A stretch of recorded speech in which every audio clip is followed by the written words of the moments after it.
ओम ज्ञानतिमिरन्धस्य ज्ञानाञ्जनशलाकया चक्षुरुन्मिलितं येन तस्मै श्रीगुरवे नमः। नमो ओम विष्णुपादाय कृष्णप्रेष्ठाय भूतले श्रीमते भक्तिवेदांत स्वामिनिति नामिने।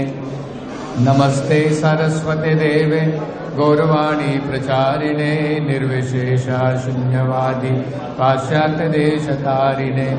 जय श्री कृष्ण चैतन्य प्रभु नित्यानंद श्री अद्वैत गदाधर श्रीवासदि गौर भक्त वृंद। हरे कृष्णा कृष्ण कृष्ण हरे हरे, हरे राम राम राम हरे हरे।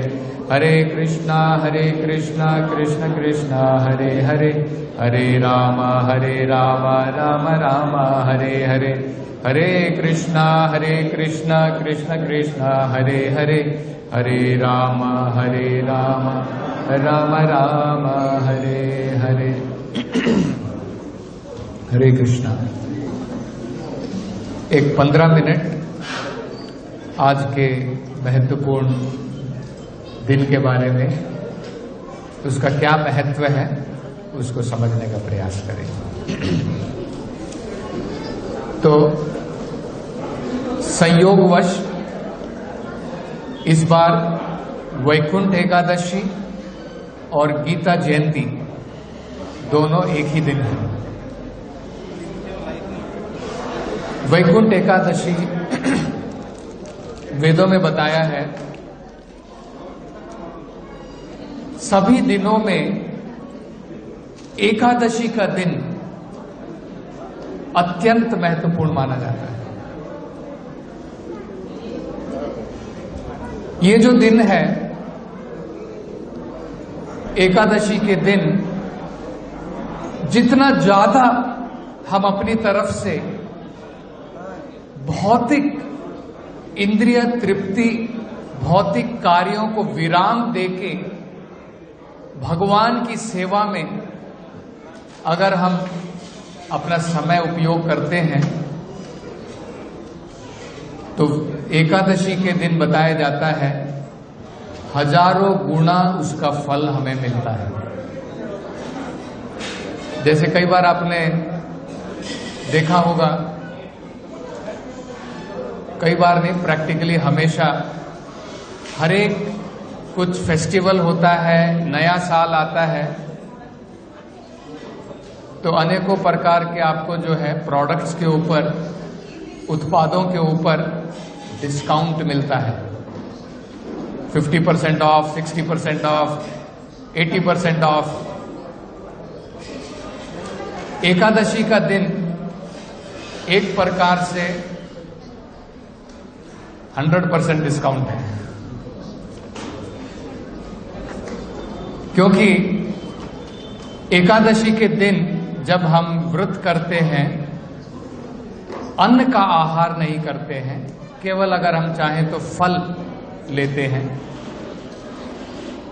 और अपनी सारी इंद्रियों का उपयोग, आंखों का उपयोग भगवान के सुंदर दर्शन के लिए, जीभ का उपयोग ग्राम्य वार्ता की जगह भगवान के गुणानुकथने, वैकुंठ वार्ता,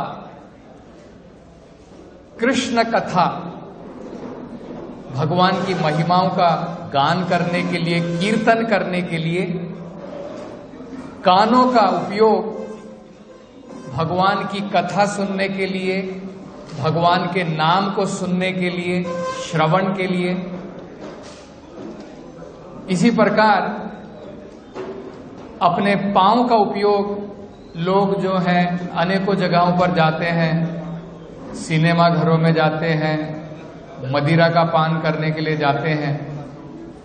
आप सब बड़े भाग्यशाली हैं, सौभाग्यशाली हैं, आप सब भगवान के मंदिर में आए हैं। भगवान की भक्ति इतनी महान है, भगवान इतने दयालु हैं कि भगवान अपने दुश्मन को भी मुक्ति प्रदान करते हैं। भगवान ने कंस को मुक्ति प्रदान की, शिशुपाल को मुक्ति प्रदान की, यहां तक कि पूतना को भगवान ने मां का स्थान दिया पूतना भगवान को मारने के लिए आई थी, लेकिन क्योंकि भगवान ने उनका स्तनपान किया, इसलिए भगवान ने पूतना को भी जो है मां का स्थान प्रदान किया। ये भगवान की महिमा है अत्यंत। तो आज के शुभ दिन सबसे महत्वपूर्ण है कि हम अपना मन, अपना तन, अपने वाक्य सब भगवान की सेवा में लगाएं।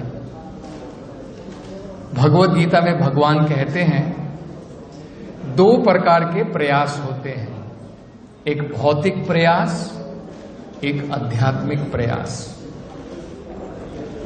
भौतिक प्रयास जब हम करते हैं उसके लिए अनेकों प्रकार की सुविधाओं की जरूरत पड़ती है। मान लीजिए आप अगर डॉक्टर बनना चाहते हैं, आप घर में बैठ के डॉक्टर नहीं बन सकते, आपको कठोर परिश्रम करना पड़ेगा, सालों साल तक पुस्तकें पढ़नी पड़ेंगी, तब जाकर के फाइनली आपको जो है मेडिकल कॉलेज में एडमिशन मिल सकता है।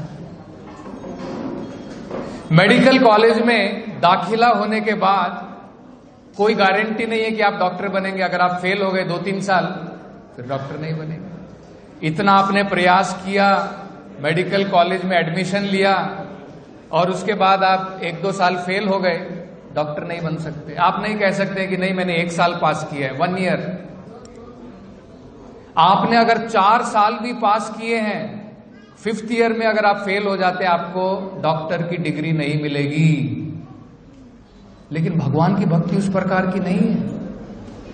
भौतिक कार्य को पूर्ण करना पड़ता है, उसके बाद में आपको कुछ भौतिक फल मिलता है, और वो भी कैसा फल मिलता है? टेम्परेरी। ऐसा नहीं कि आप डॉक्टर बनने के बाद में आप सोचेंगे कि मेरी जिंदगी बन गई। आपके जिंदगी में कोई दुख नहीं आएंगे। ये भौतिक संसार दुखों का सागर है, एक के बाद में एक दुख आता है। अभी हम लोग सोच रहे थे कि चलो कोरोना चला गया, अभी न्यूज आती है कि और एक कोरोना का नया स्ट्रेन आ गया। एक के बाद एक। भौतिक संसार का मतलब यही है। वेदों में उदाहरण दिया है भौतिक संसार में दुखों का मतलब क्या है। पुराने समय में, वैदिक समय में किसी को सजा देने के लिए राजा क्या करता था? चोर को सजा देने के लिए उसके बाल पकड़ के पानी में डुबोता था, और जब वो बिल्कुल तरस जाता था, मुझे एक सांस मिल जाए तो मैं जीवित बच जाऊंगा, तब उसको बाहर निकालता था। आप सोच सकते हैं, पानी में डूब रहे हैं, आपको कोई बाहर निकाल दे, आपको कैसा लगेगा? आपको लगेगा कि मुझे जिंदगी वापस मिल गई। बाहर निकालने के बाद में जब उसे लगा कि आप मुझे जिंदगी वापस मिल गई, थोड़ी देर के बाद में दोबारा उसे पानी में डुबो देता था। यही भौतिक संसार है। एक प्रकार के दुख से हम लोग बाहर निकलते हैं, फिर दूसरा दुख, फिर दूसरा दुख, कंटिन्यूअसली। इसलिए भगवान भगवत गीता में कहते हैं जन्म मृत्यु जरा व्याधि दुखा दोषानुदर्शनम। जो व्यक्ति बुद्धिमान है वो देखता है कि एक्चुअली इस भौतिक संसार में सुख नहीं है। इसलिए इस संसार को क्या बोलते हैं? कुंठा। कुंठा का मतलब कांस्टेंट एंजाइटी, हमेशा एंजाइटी में है। अनेकों प्रकार की चिंताओं में हम लोग जो है मग्न है भौतिक संसार में। अभी भी आप यहां पर बैठे रहेंगे, लेकिन आपका मन चिंताओं में डूबा रहेगा। बिजनेस का क्या होगा, इकोनॉमिक डाउन है, कुछ नहीं चल रहा है, धंधा नहीं ठीक से चल रहा है, घर में बच्चे लोग परेशान हैं, ये प्रॉब्लम है, वो प्रॉब्लम है। 100 प्रकार की चिंताएं हमारे सर के अंदर में घूमती रहती हैं। इसलिए संसार को क्या बोलते हैं? कुंठा। कुंठा का मतलब कांस्टेंट एंजाइटी। भगवान के धाम को क्या बोलते हैं? वैकुंठा। जहां पर कोई चिंता नहीं है उसे वैकुंठ धाम कहते हैं। इस भौतिक धाम से, इस भौतिक संसार से बिल्कुल अलग है। जिस प्रकार इस भौतिक संसार में 4 प्रकार के दुख हैं, कौन कौन से दुख हैं? जन्म, मृत्यु, ओल्ड एज, जरा, व्याधि, बीमारियां, ये 4 प्रकार के दुख हैं। कोई भी इससे छूटा नहीं है। कितनी भी भौतिक तरक्की क्यों ना हो जाए, एडवांसमेंट हो जाए, लेकिन इन 4 दुखों से कोई भी छूटा नहीं है। यहां तक कि अगर हम लोग ब्रह्मलोक तक भी चले जाएं, जैसे कई बार हम लोग सोचते हैं भारत में प्रॉब्लम है, अमेरिका में नहीं रहेगी। नहीं, आप अमेरिका में भी चले जाइए, ब्रह्मलोक में चले जाइए, स्वर्गलोक में चले जाइए, सब जगह ये 4 दुख आपको मिलेंगे।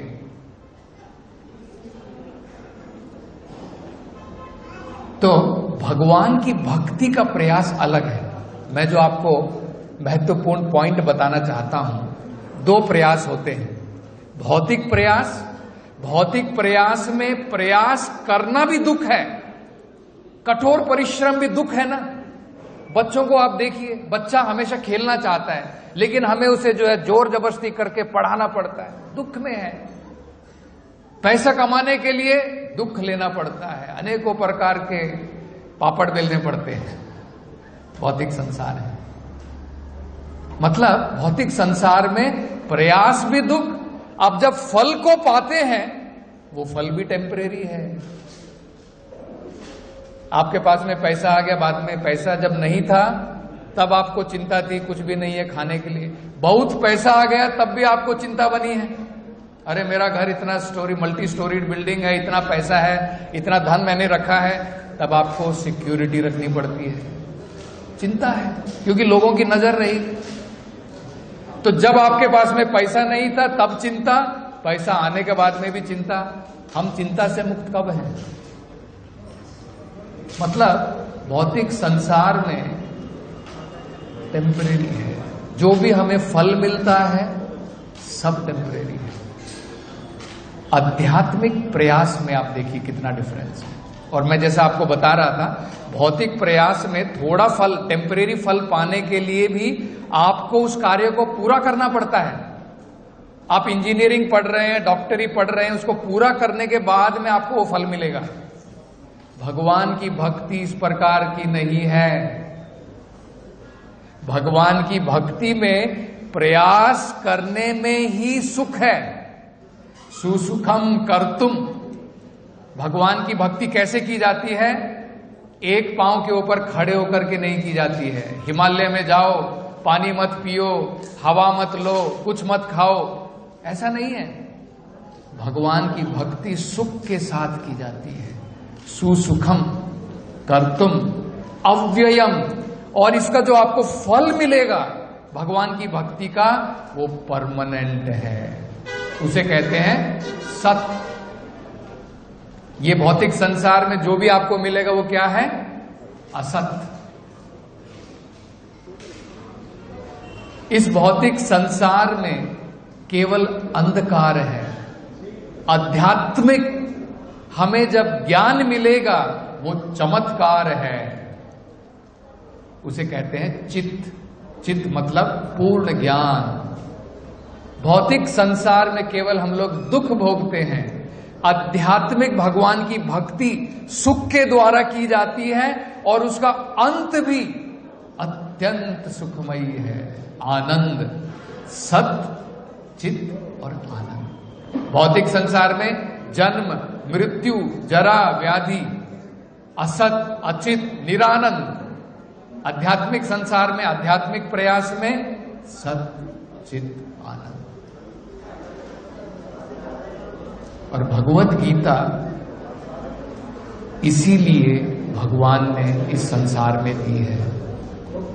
जो हम लोग जीव इस भौतिक संसार में दुखों से पीड़ित हैं, जैसे अर्जुन दुखों से पीड़ित थे, भगवान ने अर्जुन को भगवत गीता सुनाई, उनको दुखों से बाहर निकाला।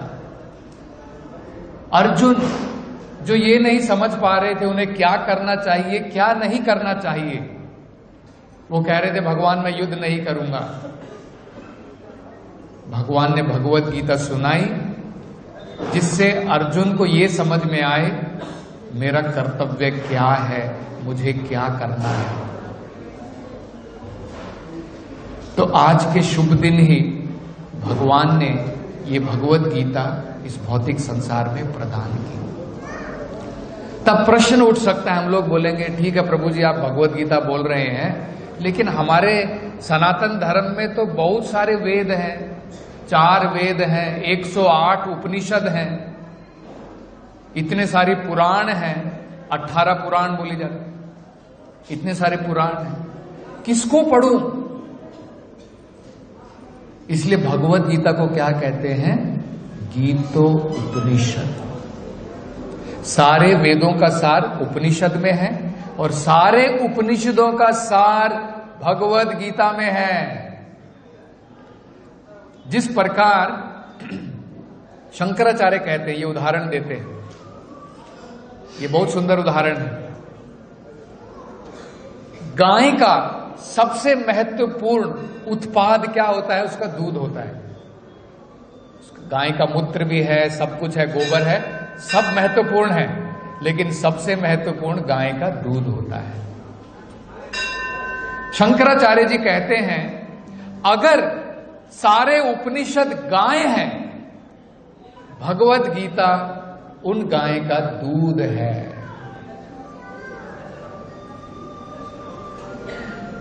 और जिस प्रकार से गाय का दूध अपने आप नहीं निकलता है, गाय का दूध एक ग्वाला जो गाय की रखवाली करता है वो दूध निकालता है।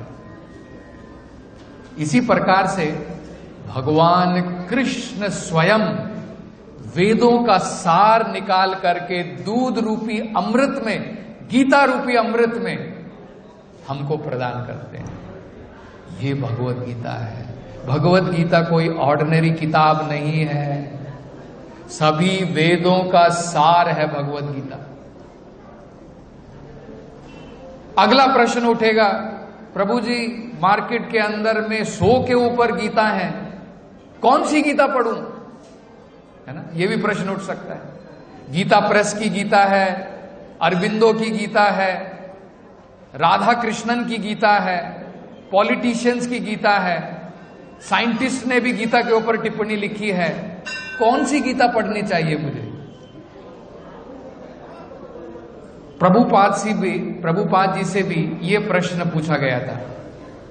एक अमेरिकन लेडी, एक अमेरिकन स्त्री ने श्रीला प्रभुपाद जी से प्रश्न किया, स्वामी जी मार्केट के अंदर में इतनी सारी गीताएं हैं, कौन सी भगवत गीता पढ़नी चाहिए? तो श्रीला प्रभुपाद जी ने कहा कि एक्चुअली असल रूप में देखा जाए तो मार्केट के अंदर में प्रैक्टिकली कोई भी भगवत गीता प्रामाणिक नहीं है, क्योंकि सभी गीताओं में जो टिप्पणी लिखी गई है, उसमें जो टिप्पणी जिसने लिखी है, जिसने कमेंट्री लिखी है, उसने भगवान कृष्ण के विचारों को व्यक्त करने की जगह अपने विचारों को व्यक्त किया है। Their own opinion, not Krishna's opinion. यह बड़ा महत्वपूर्ण है। इसलिए भगवत गीता को अगर हमें समझना है तो हमें समझना है कि भगवत गीता का सार क्या है। स्पिरिट जिसको बोलते हैं, अगर उसमें से स्पिरिट आप निकाल दो, जैसे ये शरीर है, शरीर के अंदर से आत्मा को अगर आप निकाल दो, शरीर क्या है? कोई वैल्यू है? कोई वैल्यू नहीं। अभी ये यहां पर माइक है, माइक के अंदर में सब कुछ है, बढ़िया माइक है, और बॉस कंपनी का माइक हो सकता है, बड़ी बड़ी कंपनियों का हो सकता है, लेकिन अगर उसमें इलेक्ट्रिसिटी पास नहीं हो रही है तो उसका क्या फायदा है? सुंदर से सुंदर हो, आपके पास में मर्सिडीज बेंज कार है, दुनिया की सबसे बढ़िया कार क्यों ना हो, उसमें पेट्रोल नहीं है, डीजल नहीं है, क्या फायदा है? 1 इंच भी आगे नहीं चलेगी। इसी प्रकार से भगवत गीता की स्पिरिट क्या है, उसका भाव क्या है? अगर हम भगवत गीता के भाव को छोड़ करके अपना भाव, अपने विचार प्रकट करते हैं तो वो भगवत गीता पढ़ने का कोई फायदा नहीं। भगवत गीता का भाव हमें कहां से मिलेगा, उसकी स्पिरिट हमें कहां से मिलेगी? प्रभुपाद कहते हैं, बड़ा छोटा सा सुंदर उदाहरण देते हैं। आप जब कोई दवाई लेते हैं, मेडिसिन लेते हैं, मान लीजिए आपको जो है कुछ वायरल फीवर हो गया, ठीक है, आप कहां जाएंगे? डॉक्टर के पास जाते हैं। डॉक्टर क्या करता है? प्रिस्क्रिप्शन लिख करके देता है। आप ड्रग स्टोर में डायरेक्टली जाकर के नहीं कहते हैं आपके पास में इतनी सारी दवाइयां हैं, कोई भी दवाई दे दो, नहीं। आपकी बीमारी के अनुसार डॉक्टर प्रिस्क्रिप्शन लिख करके देता है, कौन सी दवाई आपको लेनी है। नेक्स्ट, उसकी डोसेज भी लिख करके देता है। तो या तो फिजिशियन उसकी डायरेक्शन पर, या फिर जिसने मैन्युफैक्चर की है, करेक्ट। आप जब दवाई पीते हैं, बॉटल के ऊपर लिखा रहता है 5 ml 3 times a day। आप थोड़ी अपने दोस्त के पास में बोलते हैं मैं दवाई लेकर के आया हूं, दवाई कैसे पीनी है जरा मुझे बताओ। अरे आपका दोस्त आपको क्या बताएगा, उसको क्या मालूम। ठीक इसी प्रकार से भगवत गीता का भाव भगवत गीता में ही लिखा है। जैसे दवाई की डोसेज दवाई के लेबल के ऊपर लिखी रहती है, हमें किसी से पूछने की जरूरत नहीं है, या तो डॉक्टर बताना है या फिर जो उसके ऊपर लेबल है, सिंपल है। इसी प्रकार से भगवत गीता को हमें कैसे समझना है? फिलोसोफर्स के द्वारा नहीं समझना है, साइंटिस्ट के द्वारा नहीं समझना है। उसके ऊपर जो लेबल लिखा है, भगवान ने लेबल लगाया है भगवत गीता के ऊपर, भगवत गीता को कैसे समझना है? क्या लेबल लगाया है? इमं विवस्वते योगम प्रोक्तवान अहम अव्ययम विवस्वान मनवे प्राहा मनुरिक्ष्वा के विब्रवीत। भगवान कहते हैं अर्जुन, ये ज्ञान भगवत गीता का मैंने सूर्य भगवान विवस्वान को दिया सबसे पहले। विवस्वान ने मनु को दिया, मनु ने इक्ष्वाकु को दिया। इस प्रकार से अगले श्लोक में भगवान कहते हैं एवं परंपरा प्राप्तम इमम राज ऋषु विदु। इस प्रकार से ये ज्ञान परंपरा में आया। आगे भगवान कहते हैं सा काले न महता योगो नष्टम परम तपा। थोड़े समय के बाद में परंपरा टूट गई, इसलिए ये ज्ञान आगे नहीं बढ़ पाया।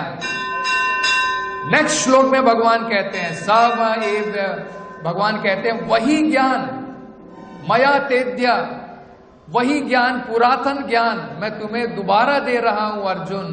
दोबारा वो परंपरा मैं शुरू कर रहा हूं। और क्यों दे रहा हूं?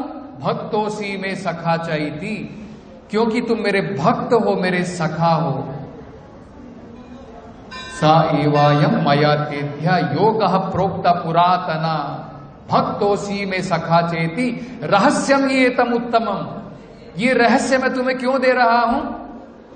क्योंकि तुम मेरे भक्त हो। मतलब लेबल में क्या लिखा है? दो चीजें लिखी है, कौन बताएगा? एक परंपरा में प्राप्त करना, दूसरा भक्ति भाव के साथ। भक्ति के बिना नहीं मिलने वाली है भगवत गीता। ज्ञानी लोग नहीं समझ सकते हैं, तपस्वी लोग नहीं समझ सकते हैं। भगवान ने भगवत गीता सुनाने के लिए किसको चुना? भगवान ने किसी संस्कृत पंडित को चुना क्या? भगवान ने कहा भगवत गीता संस्कृत में है, कौन सबसे बड़ा संस्कृत का पंडित है, आओ इधर मैं तुम्हें भगवत गीता समझाता हूं। भगवान ने संस्कृत पंडित को नहीं चुना। भगवान ने हिमालय में रहने वाले किसी तपस्वी को भी नहीं चुना। भगवान ने किसी ब्राह्मण को भी नहीं चुना। भगवान ने किसी सन्यासी को भी नहीं चुना। क्योंकि हम लोग सोच सकते हैं सन्यासी पूरे समाज में सबसे उत्तम होता है, समाज में ब्राह्मण सबसे उत्तम होता है। भगवान ने उनमें से किसी को भी नहीं चुना। भगवान ने अर्जुन को चुना।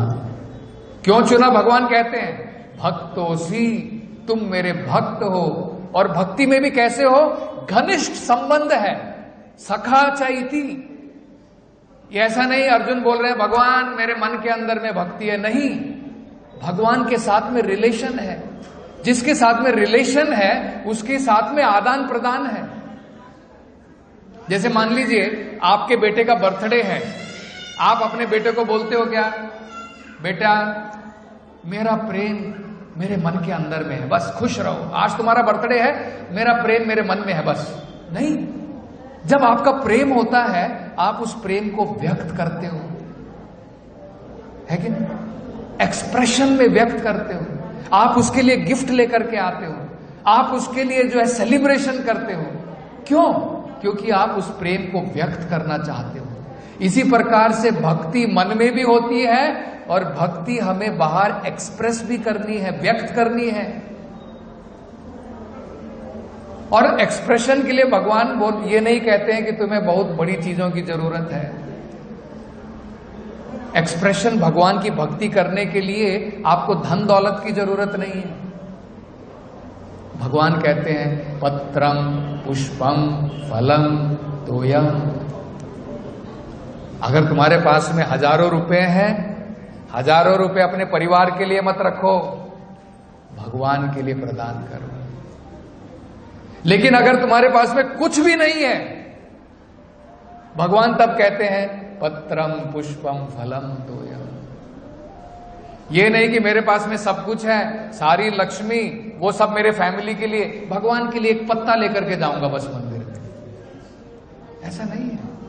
जो हमारे पास में है सब भगवान के लिए प्रदान करना है।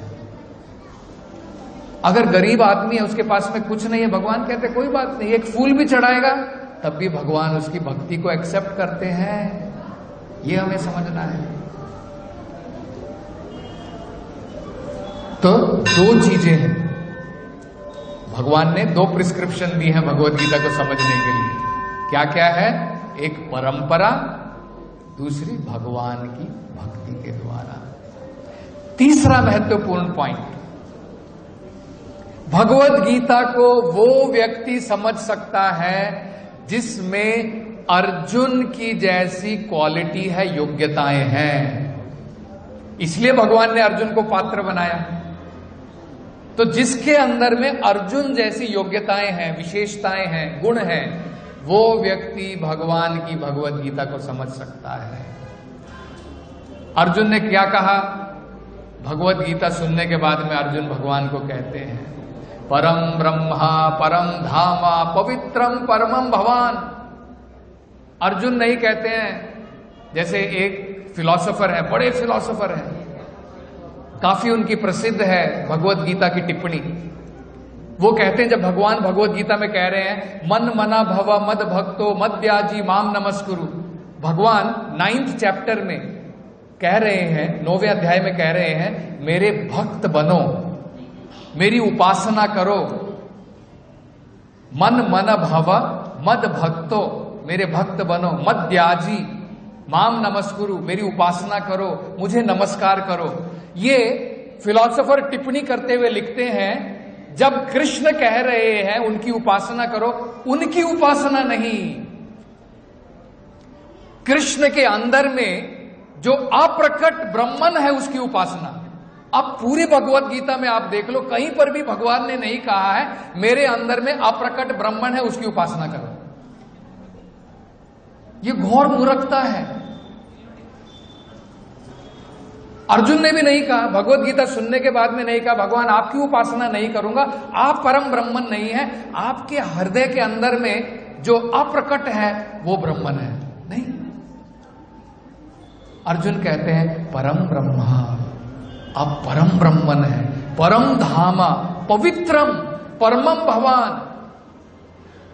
तब कुछ लोग पूछ सकते हैं कि भाई देखो अर्जुन भगवान का दोस्त है, एक दोस्त दूसरे दोस्त की चापलूसी तो करेगा, है कि नहीं? एक फ्रेंड दूसरे फ्रेंड को बोलेगा you are great, you are great.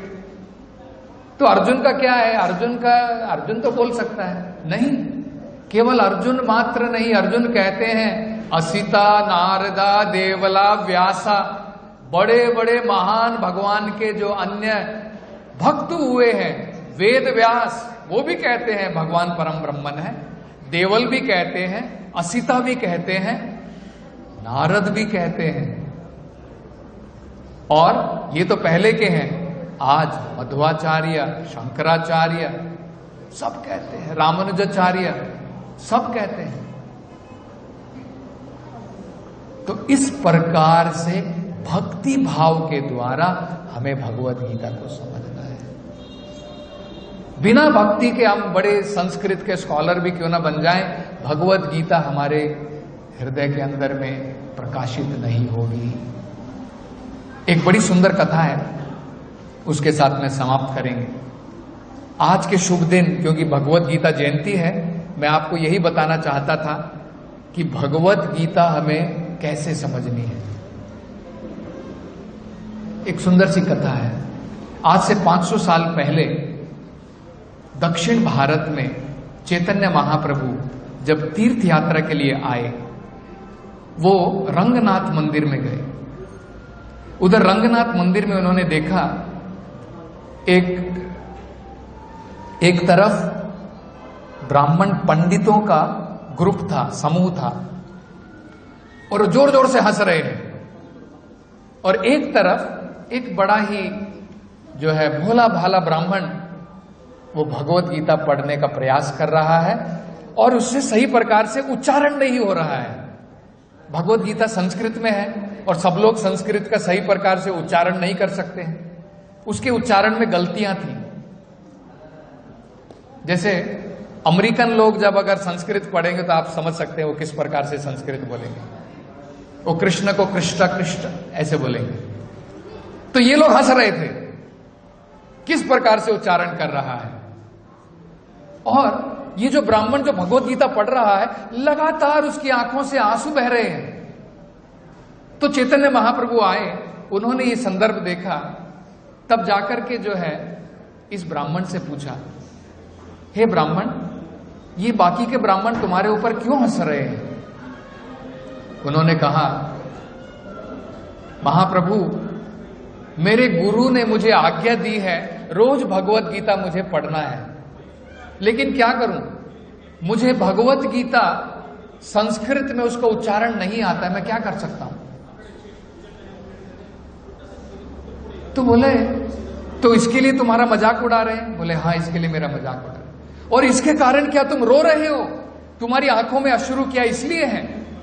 उन्होंने कहा, नहीं भगवान, महाप्रभु, मेरी आंखों में अश्रु इसलिए नहीं है, मेरी आंखों में अश्रु इसलिए है क्योंकि मैं भगवत गीता पढ़ने का प्रयास कर रहा हूं, और जैसे ही भगवत गीता हाथ में उठाता हूं, मेरे मन के अंदर में वो चित्र आ जाता है, वो तस्वीर आ जाती है कि भगवान कृष्ण कितने दयालु हैं, इतने महान है भगवान, परम ब्रह्मा है, परम धाम है, सर्वश्रेष्ठ है, लेकिन अपने भक्त के लिए भगवान अर्जुन के सारथी बन गए हैं। देखिए, भगवान मास्टर है, लेकिन अपने भक्त के लिए सेवक बन गए, सर्वेंट बन गए हैं। अर्जुन कह रहे हैं भगवान से, रथम स्थाप्य में अच्युता, हे अच्युता, हे भगवान, इस रथ को यहां से लेकर के दोनों सेनाओं के, सेनोर उभयोर मध्य, दोनों सेनाओं के बीच में रथ को लेकर के जाइए। जरा देखिए, भगवान मास्टर हमें ऑर्डर देना है, अर्जुन भगवान को ऑर्डर दे रहे हैं, और भगवान एक्सेप्ट भी कर रहे हैं। वो बोलते हैं, ये चित्र देख करके मेरी आंखों में आंसू आ जाते हैं। चैतन्य महाप्रभु ने कहा, तुरंत कहा, तुम्हें सही प्रकार से भगवत गीता का अर्थ समझ में आया है, इन ब्राह्मणों को नहीं आया है। तुम्हें असल में, क्योंकि भक्ति के द्वारा मात्र हम भगवान को समझ सकते हैं, प्रेम के द्वारा मात्र, ज्ञान के द्वारा नहीं समझ सकते हैं। क्या आप छोटा सा उदाहरण सोचिए, आप रोज मंदिर को आते हैं, मुझे बहुत ज्ञान है, क्या मैं आपको समझ सकता हूं? जब आपके साथ में एक रिलेशन, लविंग रिलेशन बिल्डअप होगी, तब आपके बारे में मैं समझ सकता हूं। आप क्या करते हैं, आप किस प्रकार के व्यक्ति हैं, सब समझ सकता हूं जब मेरी आपके साथ में रिलेशनशिप है प्रेम के द्वारा। यही है भगवत गीता को, भगवान को समझने का तरीका केवल भक्ति के द्वारा भगवान को हम लोग समझ सकते हैं। तो भगवत गीता अत्यंत श्रेष्ठ पुस्तक है। आज कलयुग में हम सारे वेद नहीं पढ़ सकते हैं। दया के द्वारा भगवान ने अर्जुन के द्वारा ये संदेश हम सबके लिए दिया है। भगवत गीता ओल्ड एज में नहीं पढ़नी है। हम कई बार सोचते हैं प्रभु जी अभी तो पैसा कमाना है, जब मैं ओल्ड हो जाऊंगा, जब अभी बहुत काम है, करेक्ट हम लोग बोलते हैं अभी बहुत काम है, बिजी हूं। भगवान अर्जुन को यही समझाते हैं बिजी के टाइम में ही भक्ति करनी है। अर्जुन तो एक्चुअली बोल रहे थे भगवान एक काम करता हूं, सारा काम छोड़ देता हूं, तब मैं आपकी भक्ति करूंगा, सन्यास ले लेता हूं। भगवान मना कर रहे हैं। भगवान ने अर्जुन को क्या आदेश दिया? माम स्मरेण युद्धच्च, मेरा स्मरण भी करो और युद्ध भी करो। तो भगवत गीता बड़ी प्रैक्टिकल है। भगवान नहीं कह रहे हैं कि तुम कोई कार्य कर रहे हो उसको छोड़ दो। भगवान कह रहे हैं जो भी तुम कार्य कर रहे हो उस कार्य को करते करते भी मेरी भक्ति करो, ये भगवान बता रहे हैं। तो आप सबसे निवेदन है, आज बड़ा शुभ दिन है, आज से आप अभी नया साल भी आने वाला है, नए साल में लोग बड़े सारे रेजोल्यूशन लेते हैं, है ना, रेजोल्यूशन लेते हैं, न्यू ईयर रेजोल्यूशन। इससे बढ़िया रेजोल्यूशन आपको क्या मिलेगा? एक रेजोल्यूशन लीजिए, सारे रेजोल्यूशन आपके पूरे हो जाएंगे। एकमात्र रेजोल्यूशन, डेली विदाउट फेल कम से कम आधा घंटा भगवत गीता पढ़ूंगा, एक 15-20 मिनट भगवान के नाम का जप करूंगा। ये रेजोल्यूशन आप लीजिए नए साल के अंदर। आप देखेंगे आपका पूरा जीवन बदल जाएगा।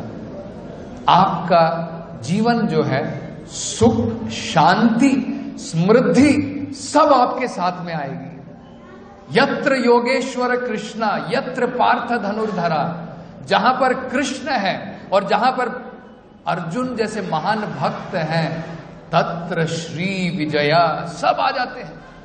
वहां पर श्री भी है, श्री मतलब लक्ष्मी। रावण को लक्ष्मी प्राप्त नहीं होती है, लेकिन भगवान के भक्त जो है हमेशा लक्ष्मी और नारायण उनकी सेवा में लगे रहते हैं। उनको विजय की भी प्राप्ति होती है, भाग्य की भी प्राप्ति होती है। All good Fortune, everything will come. ये भगवत गीता का लास्ट निष्कर्ष है। संजय कहते हैं कि जहां पर भगवान है, जहां पर भगवान की भक्ति है, वहां पर all good Fortune, victory, everything, Lakshmi सब वहां पर मौजूद है। तो आपको अलग से कोई प्रयास करने की जरूरत नहीं पड़ेगी। अगर आप भगवान की भक्ति में लग जाते हैं मन के द्वारा, उसका कोई डाउट नहीं है, आपका जीवन सफल है। अन्यथा भौतिक प्रयास करके हम कितना भी कठोर प्रयास कर लें, सब कुछ पाने के बाद भी जीरो है। आप 1 जीरो ले लीजिए, 1000 जीरो ले लीजिए, फिर भी जीरो है। आप उसके सामने 1 लगा दीजिए, सबकी वैल्यू बढ़ जाएगी। 1 जीरो 10 हो जाएगा, 2 जीरो 100 हो जाएगा, 1000 लाख करोड़ हो जाएगा। वो एक भगवान की भक्ति है, बाकी सब जीरो है। आप उन सब के सामने भगवान की भक्ति, भगवान के प्रेम को लगा दीजिए, everything will become meaningful and valuable in your life. इसके साथ ही यहां पर समाप्त करेंगे। श्रीमद् भगवद गीता की जय। श्री श्री श्रीनिवास गोविंदा गो।